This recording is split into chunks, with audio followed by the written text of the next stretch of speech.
This is a new show. What will the theme be? What will the iconic opening music be for House of the Dragon?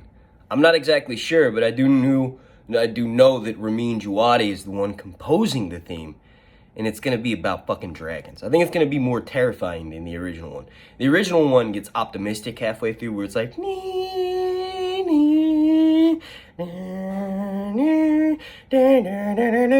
right, and then the fear comes back in. All right, yeah, I don't know. House of the Dragon just released 2 new casting informations. I look like a bit of a jackass because I just mentioned that all those people you see on the page are the ones that are gonna get most of the screen time. Anybody else probably won't be announced and all this other shit that I said. It's wrong. They announced 2 younger versions of 2 previously announced cast members. And I'm gonna get into that in a second, but before I do any of that, please do me a massive favor and slap a like on this video. Like goal is gonna be 420.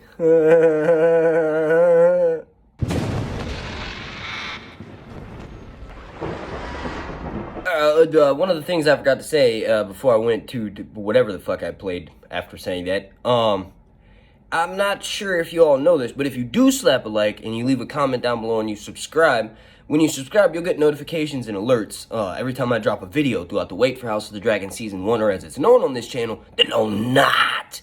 But also, it just really helps out in promoting my videos. We got to start getting back up in YouTube's breaking algorithm, and I'm going to do my part by releasing videos at least weekly at this point. But anyway, this news, the actresses that are going to be playing them are Millie Alcock is going to be playing a younger version of Rhaenyra, and Emily Carey is going to be playing a younger version of Alicent. Now, if those 2 characters... Sorry, 2 things obviously pop in my head. The first one being, if those 2 characters are getting younger versions, well then there's probably several other characters that are going to be getting younger versions. We got to remember that the Sea Snake was like a possibility of a spin-off sequel. And obviously all of these characters that are in this new series, House of the Dragon, would potentially have younger versions of themselves in the Sea Snake spin-off series, where Corlys, I guess, is going around being fucking, earning his name, the Sea Snake. Obviously, these characters that do play a role in the dance are in that. So that was my first thought, is like, who's going to be the next one? Obviously, maybe a younger version of Daemon, a younger version of Matt Smith. Maybe they've already been filming, like some of these actresses have been seen taking pictures with some of the confirmed cast members. Maybe the younger versions of the other actors have already been cast and have already been filming and they just haven't been announced yet. I don't really know at this point. So that was the first thing I thought of, is like, who else is going to be getting younger versions? There's going to be a younger version of Corlys. How's that going to work?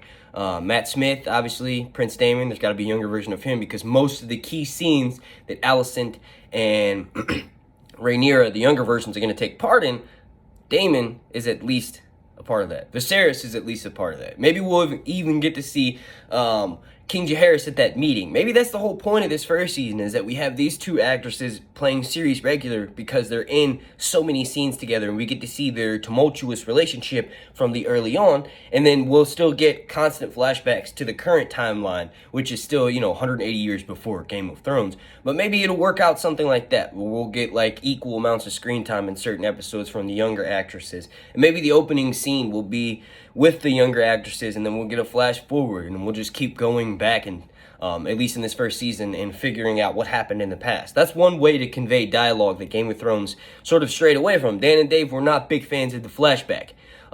They wanted to use present day dialogue to explain the past.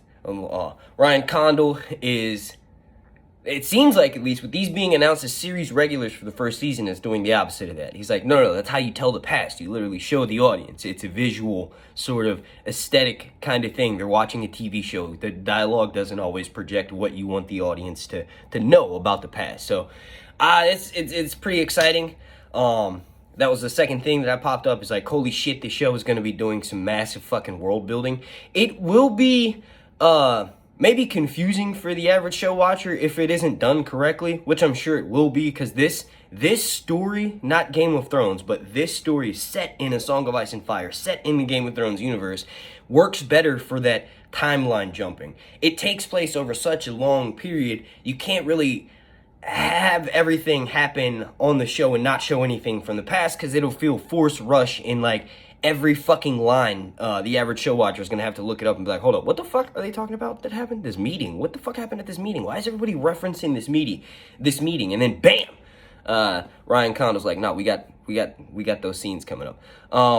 But that's pretty much it. I'm sure there'll be some more casting announcements announced by the time this video's out or by the time this video is released. I want to thank you all so much for watching. Super special shout out to every single person on my Patreon family over on patreon.com/SirHunsReviews. And a super special shout out to you watching this video. I want to thank you all again so much for watching. My name's Mark and this has been Sir Hans. Long night.